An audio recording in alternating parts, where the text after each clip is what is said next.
Sana yani. Ben olsam oradan alırım uygunsa. Abi abi ondan al. Tabii vallahi ondan al.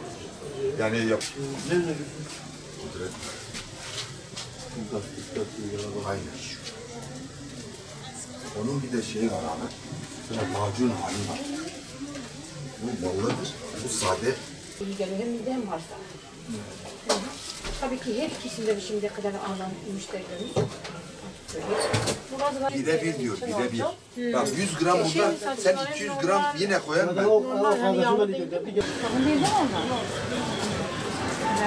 Genelde şu an en çok tercih edilen bitkiler var. Kış çayları olarak ıhlamur, adaçayı, zencefil, kuşburnu.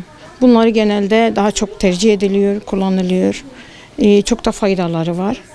Bunlar iyi geliyor, bize tavsiye ediyoruz kullanmalarını. Şu an salgın var, öksürük genelde, bir de boğaz ağrılarına. Biz de bunları öneriyoruz. Günlük en az 2 fincan tüketmelerini tavsiye ediyoruz. Tabii ki doktora gidip teşhis konulduktan sonra geliyorlar. Ona yönelik iyi gelecek hangi bitki, hangisi iyi geliyorsa biz de veriyoruz. O şekilde kullanmalarını tavsiye ediyoruz. Yoğunluk var kesinlikle. Şu an boğaz ağrısı genellikle, ateş, öksürük, bunlardan çok şikayet var. Onunla beraber hani bağışıklık sistemini güçlendirmek için de keçi boynuzu pekmezi biz veriyoruz. O da günlük en az kış boyu günde 2 defa tüketmelerini tavsiye ediyoruz.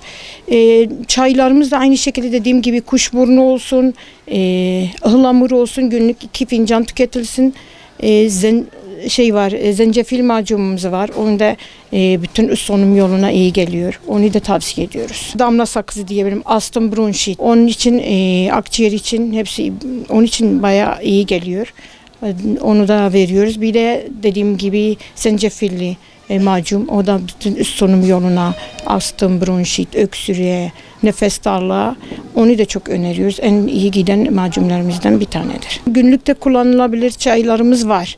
Hani papatya olabilir, yeşil çay olabilir, kuşburnu olabilir. Bunları günlükte tüketilebilir.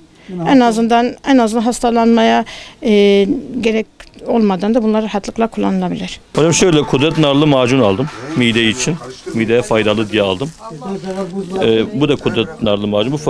Bu doğal ev yapımı herhalde, öyle söyle daha. Bu da faydalı. Ama el yapımı değil bu. Şu ikisini de kullanacağım. İnşallah faydalı olur.